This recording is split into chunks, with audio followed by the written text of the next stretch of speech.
Okay. All right, here we are.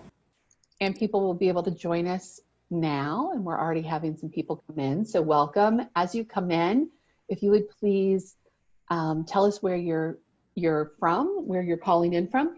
And also, if you feel comfortable, share a gratitude with us today. We like to start all of our daily connections with a gratitude to try to get us in a good headspace as we dive in to learn some terrific things as we're getting started. And more people are joining, so we're going to give them just a second and then we'll officially get started with today's presentation. So again, thank you all for joining. Please share in the chat where you're from and if you feel comfortable, a gratitude for today. I see someone's calling in from Chicago. Welcome. All over the country. Maya, you're in California, correct? Yes, I'm in San Diego, California. Oh, that's one of my favorite places. And I'm in Durham, North Carolina. So all over the country, we've got it covered. Delaware coming in. Happy Good Friday from Rhode Island. Happy Good Friday to you all too. Toledo, Ohio, Memphis. Yay. People from all over. Well, welcome. We're going to give everyone just another few seconds to start joining and we'll go. And, you know, I love that family and friends come up in our gratitudes each week, and that's so important, especially now. I'm grateful for what this day means for my faith. That's Rudy from Toledo. Absolutely. Oh, Lake Erie, Ohio. Welcome. All over the country joining us today, so that's exciting. Well, I'm So glad everyone is healthy and well, and yeah. I'm so glad that we can all be here together at this time. Agreed, agreed. You know, this is a difficult time in our country, but if anything, it is bringing a lot of different people together in different ways. And that's why we started the Daily Connection, because we work at Weaving Influence. Most of us work from home and work remotely anyway. This is our normal life, but we understand it's a real transition for everyone and can be really difficult. So we're glad you're joining us again today to have wonderful learning. And we're joined by Maya Hu Chan. Maya is a globally recognized C-level suite executive coach. She's an international speaker and she has a new, and author. I was about to skip author and go straight to your new book, but she has a new book coming out June 9th. So mark your calendars or you can pre-order on Porchlight. It's called Saving Face, How to Preserve Dignity and Build Trust. And again, it's out June 9th. And that's why she's here today, to help us learn how to preserve dignity, build trust, have great communication when we're all working remotely in very stressful situations. Maya, what are some of the challenges that you're seeing people face right now? Well, first of all, I wanted to thank you so much, Christy, for having me here on this podcast. And, you know, I want to actually say what I'm grateful for. Oh, first. I'm so sorry, Maya. Yes, please, gratitude. Because I've been thinking about it this morning, and I feel that even though we're going through such a challenging time, but we're all in this together. And I have been so grateful for the kindness that I have seen around me. You know, my community, my friends, neighbors, and even people that I don't know, that what I read and also receive so much just support. Neighbors dropping off groceries, and wherever people go out, they would say, can I pick up something for you? And I'm sending food to neighbors and just checking in with each other. And I really feel so grateful for this tough time, that you really feel that there's a sense of community and support, and we're all coming together to support each other, and also for those who are in need. So I'm really grateful for that. And I'm also grateful I had 8 hours of sleep last night. It was wonderful. You know, we are working from home. Our schedules are a little looser, but isn't sleep hard right now? So it is nice to get 8 hours. Don't take that for granted, right? No, don't take it for granted. And I hope when we're on the other side of this, that we remember this kindness and this reaching out and this community, and that we hold it close, because you're right. It is a gift in this challenging time. Absolutely. And you know, So it is a very unusual, unprecedented time that I have been working with leaders, even during this time, even more so, and I've heard a lot of challenges that they're going through. And, one of the most unique one, as you mentioned, Christy, is that a lot of leaders are suddenly finding out that they have to manage remote teams, and they don't see their team members in the office, or every day they can't just walk over to their cubicle and check in with them and ask the question. All of a sudden, everybody is working from home, and the leaders are finding that this is a bit challenging for them, that they find that sometimes it's difficult to connect or engage them, and also utilizing all the different technology to communicate with their team members, whether they live in the same city or just a few blocks away, or they live in the other side of the world, that this has become something that become a new normal. And so the leaders have to adapt very quickly of some of the techniques or skill to work effectively with remote teams. And so along the way that they also start to realize that, well, this can go really well, but this can also go very wrong. So they're learning as they go. So I love to share some tips with everyone today of some of the best practices and tips that they can really help you become effective very quickly when you work with people remotely. Yeah, because it is a different skill set. It's a skill set that we've probably never really grown completely. And because we take for granted we're face to face, and you can communicate so much more when you're talking and when you're using your hands and expression than a flat answer in a chat. It can sound very different. So please, what are some of the techniques we need to employ as leaders, as coworkers, as managers, as team members, to make sure we're communicating well and positively? Yes. So I have 4 tips. And so the first one, I call that raise your human antenna. So, remember in the old days that we have those old fashioned radio that when the antenna was not up, that you'd hear a lot of static and a lot of noise. It's hard to concentrate on, listen to the music or the news. And if you raise the antenna, then all of a sudden become much more clear. So this is something that that I think for us human beings, that we can also think about us. We have an invisible antenna, and when we work, whether you're leading a virtual team meetings or facilitate a team brainstorm session on a Slack channel or on a Zoom, that I think leaders need to take a step back and then just raise your human antenna, and then just look around, be more aware of the signals your team is sending. Okay. And for example, if somebody is particularly quiet in the call, check in with them and look at their body language if you're on a video call, and to see if they're multitasking, or perhaps they were thinking, or perhaps they look confused or frustrated. Really pay attention to some of those nonverbal cues that can really help you get those additional information you need to best lead a remote team. And make sure that everyone is engaged, and practice inclusion behaviors, and don't make any assumptions about silence, for example, doesn't necessarily mean agreement. Yeah. So always kind of raise your human antenna, pay attention, and not just about what is said, but also about what is not said. And that way you can engage every member of your team, and you can hear from everyone. So that's the first tip, is raise your human antenna intentionally, and pay attention to everyone involved and engage them. Do you recommend having more one-on-one meetings with team members during this remote time? Absolutely. In fact, that's one of the things that a lot of the leaders are doing that I would strongly recommend.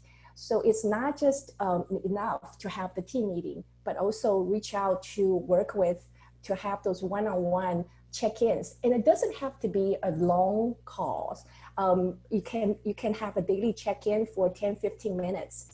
It just to make sure that everybody is on the same page, and any challenges or issues. And when people work from home, they are experiencing a lot of other distractions, right?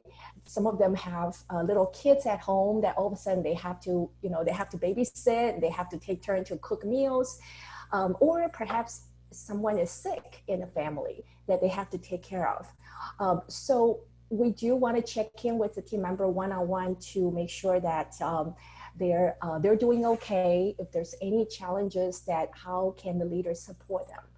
So check in with them one-on-one and also as a group is highly recommended. And this is something we should probably be doing when we're back in the offices too. Yes. They can be maybe more casual when it's person to person, but we really have to touch base with people and see how they're doing. What's the second thing that we need to focus on as leaders? So the second thing would be, I would recommend to really get to know your audience, meaning that when we're using technology to communicate, think about whom you're speaking to and whether you need to provide more context to your message. And, a lot of times that we don't always think about, do we have a member that perhaps English is not their native language? And or if you have an audience that is not a typical your team member, but is actually extended cross-functional coworkers. And just be aware of some of the common ways that we bond with each other that typically we do, like we'll have inside jokes or references that can sometimes make those newcomers or unfamiliar faces or team members feel alienated, and then create this sort of insider-outsider dynamics that sometimes can cause people to feel excluded. And when they feel that way, a lot of times that they stop contributing, they checked out. And that's the last thing we want right now. We want everyone who's working to be, we know the struggles, but still be engaged. But I can see how that happens. I've used Slack in the past. It's not a tool we use at Weaving Influence now, but we used it in the past, and it can become very much, a group conversation with certain people, and then other people aren't part of the conversation. So I see how it can really create those dynamics. And I think as you're participating, you don't have that intention, but it can easily happen. So being aware of that's really, that's such a great tip. Because I think this is something I do. I come from the TV news business before marketing. And so in TV news, answers are very quick and to the point. And everyone knows in the newsroom, that's just how we communicate. But when you're out of a newsroom, and there are times that I'll have to type a quick message and I'll just type it really quickly. And to me, it's just a factual message, but the way it comes across, because it's kind of a rat-a-tat, boom, boom, boom, it can feel kind of aggressive. So I have to step back and go, all right, do they know the intention I have behind this message? Probably not. Maybe I need to change this message so it's very clear. Yes. And that's something, I personally struggle with even without this time. So I can only imagine. Yeah, and you brought up a great point, Christy, is that sometimes we're in such a hurry that we assume people knows what we're talking about. And also naturally that we would use some of the cultural specific slangs or idioms that, or sometimes we can be using some cultural specific humor, even sarcasm in our communication, because we're doing it such a quick fashion that we'll use those expressions. I have a client that one time say something about, oh, he's all tied up right now. And to people who are non-native speakers of English and on the other side of the world, and they're the same team member, and people were saying, what do you mean he's all tied up? What happened? Or we use things like, oh, it's a catch-22, or oh, we just hit a home run. Those expressions are not understood by non-Americans. So we do have to be more careful in terms of really know your audience and use the proper expression. Keep it simple. Keep it simple. And I think that is one way of avoiding miscommunication. And people are not going to stop you and ask you, what do you mean by catch 22?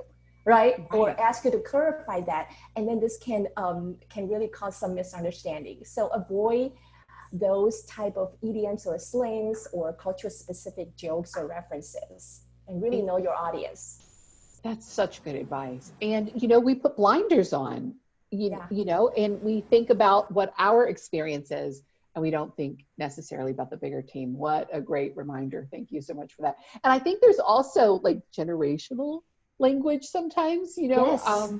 there'll be team members who make a reference and I'm like, wait a minute, I don't get that. And it's because it's, a cultural reference that's, maybe younger staff members are aware of and older ones aren't. Or one of us the other day mentioned, we made a reference to the Brady Bunch, and the younger people on staff don't even know what we're talking about. So, right. wow, it's those references. That's such an eye-opening reminder. Yeah. That we are excluding people with some of those references or befuddling them. Right. And also you're right, with the younger generation that they're so used to texting, and a lot of the, words, LOL or LMK, or a lot of those abbreviation that, people within the same, generation age group get it immediately. And I'm learning every day of those new acronyms or abbreviations. And so when we are communicating globally or cross-culturally or remotely with people we don't know very well, go ahead and spell those out. Don't assume everybody gets it. Yeah, Kitty in our chat just shared a story. She was in high school and there was a Swedish exchange student who joined the track team. And the coach had told her that if she was dying, he would pick her up. And he meant if she was getting tired, but she thought he meant literally dying. So she was afraid to be on the team. And, Oh, that is funny. Yeah. And those misunderstandings, that one's harmless, but they can be more difficult. So such a great reminder, Maya. Thank you for that. So what's tip number 3? Yeah, so the third tip is to assume the best intentions. So, it's like subtext and nuances are often lost in written communications. Because when we're sending email back and forth to each other or text or on Slack, that we don't see each other. So we're missing a lot of those, cues like body language, facial expressions, and the tone of voice. And so it's difficult sometimes to really understand what the other person is saying or where they're coming from. And then sometimes we can very easily jump to conclusions. And so, here's one thing that I would recommend strongly is that don't solely rely on email or written communication to connect with your remote team members. I'll give you an example. This is a true story. One of my clients is a team leader, and he was also relatively new to his leading remote teams. And he has a team member that's based in another country. English is not a native language. So he was sending an email to this team member and then asking him to do some work to deliver certain task by certain day. And this remote team member wrote back later on and then just simply replied, "No way." And so he was, first of all, surprised and unpleasantly surprised, because look, he was thinking, I'm your manager. How rude for me to tell me no way, right? And without any explanation. It seems like so dismissive and disrespectful. So he started writing a very angry response back immediately. And then, but then he stopped himself and looked at what he just wrote, and then thought about it and said, I have had worked with this person for a while, and he has always been very diligent and hardworking and also respectful in the past. So why would he respond this way in the email? Just simply write no, just respond by saying no way. You know, before I get all angry and upset and send him a nasty email, let me pick up a phone and just talk to him. So then that's what he did. He picked up a phone, and a quick phone call just cleared it all up. So what happened was that he asked the team member, well, did you get my email? What happened during that week? Can you deliver that? And then he said, well, I have two other deadlines during that week. So and then he went on to explain in more detail about what he was supposed to do during that same week. So that's why he couldn't commit to the new deadline. Right. And so he said, well, why did you say no way? Why can't you just explain all that in the email? Well, he said, first of all, I didn't know that it was rude, because I know that Americans, they do that on TV. They say no way on TV shows, or I hear other Americans talking to each other, no way. I thought I wanted to be direct, and that's how Americans talk. So that's why I thought it's okay to do that. And by the way, if I have to explain all of that in the email, it's going to take me 2 hours to write it all out. So this client told me that he is an American manager, saying, I'm so glad that I actually pick up the phone and clarify this instead of just sending and react quickly by sending an angry email back. Just assume the best intention. And if you have any doubts, talk to the person directly. Yeah. When did we become so afraid of talking to people? Jeff shared in chat that he was called into a conflict resolution issue for a client, and he had two people who were nearly side by side in offices, but they had a conflict that had blown up on email, and it was continuing on email, and they weren't communicating. And why did we stop communication? Because it really does make all the difference in the world, doesn't it? Yes.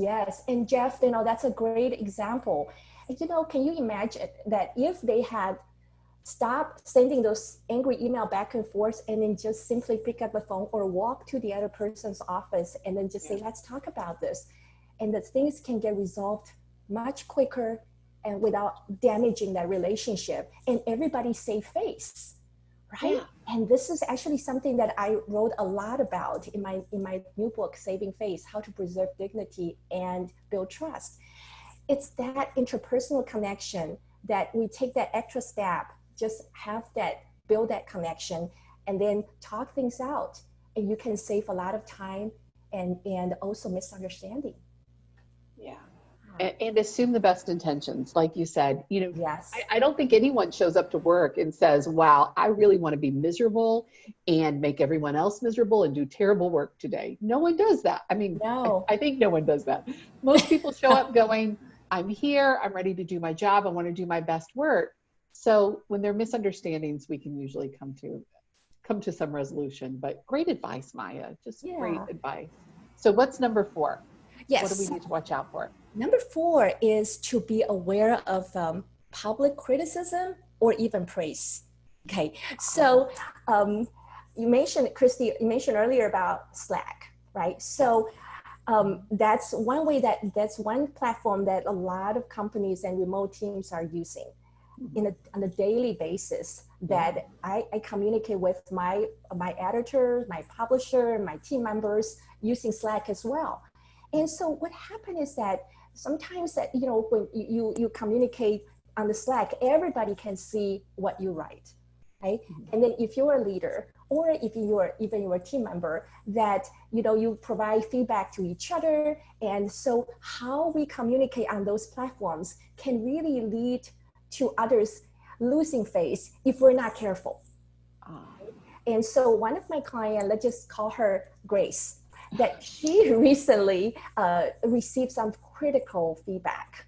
And so Slack is her main method of communication with her team. And so she's often using this platform to give very direct feedback of very specific items or the task to a specific team members, and in full view of everyone else. So mistakes were pointed out, and then her languages can be perceived as brutally honest. And so when she pointed out those mistakes or giving feedback, and she thought she was being efficient.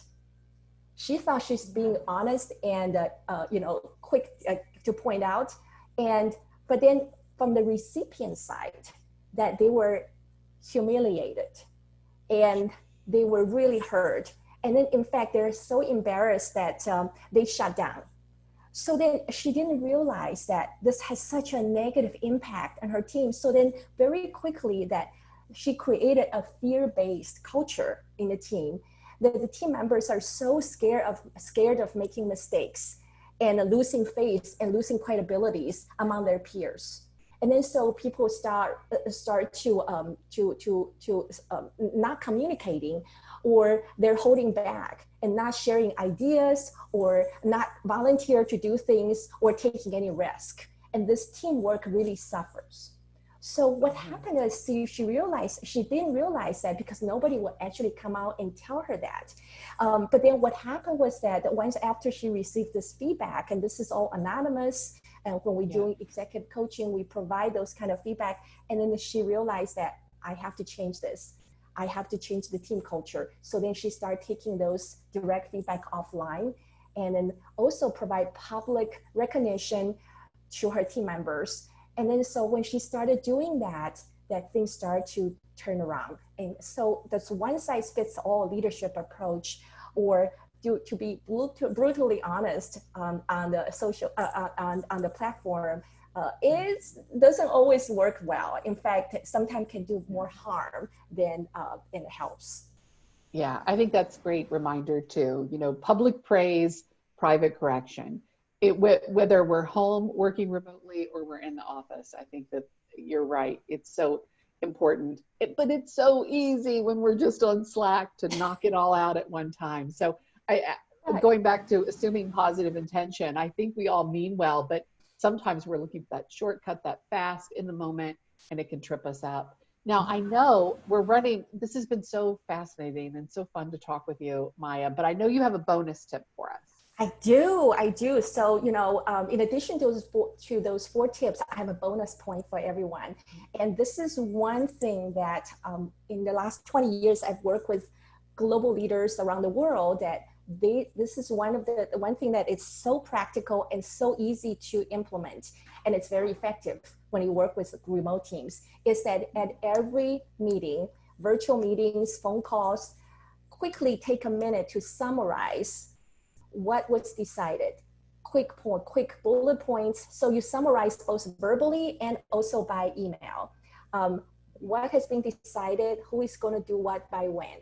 And just do that at the end of each meeting verbally and send out an email. And it's amazing that how much misunderstanding that has been avoided because you take that one extra step to make sure everybody's on the same page. So that is the bonus point for everyone. It's easy to implement, and you'll be happy you do it. Awesome. Do you want to summarize for us really quickly today before we go? Absolutely. So there are 5 points. Number one, when you're working remotely, number one is raise your human antenna. Number two, know your audience. And number three, assume the best intentions and beware of public criticism. And the bonus point is to summarize at the end of the meeting, verbally and in writing. Yeah. And we're going to be sending an email after our session today too. So we will check off both parts of that summarization. So Maya, it has been an absolute delight. I think you shared some really valuable information and reminders for us. If people who are here today would like to connect with you and learn more about your work, how can they do that? Yeah, so you can go to my website. It's just my name, Maya Huchan, MayaHuchan.com. You can reach me that way, or also can pre-order the book on the website as well. And excellent. Way, you can also download a free sample chapter from the website. That's exciting. And we all have a little extra reading time right now. So download Maya's sample chapter. And remember, you can pre-order her book on Porchlight. It comes out June 9th. Maya, it was an absolute pleasure. Thank you again so much for being with us today. And thank you everyone who joined us for the Daily Connection. Weaving Influence is happy to do this. We've had a wonderful time having these wonderful lunchtime discussions. And we'll be back on Monday with Cheryl Batchelder, the author of Dare to Serve. So we'll see you then. Until then, if you are celebrating, happy Easter and happy Good Friday, and we'll see you Monday. Thank you so much, Maya. Thank Bye, you. Stay everyone. healthy, everybody. Thank you.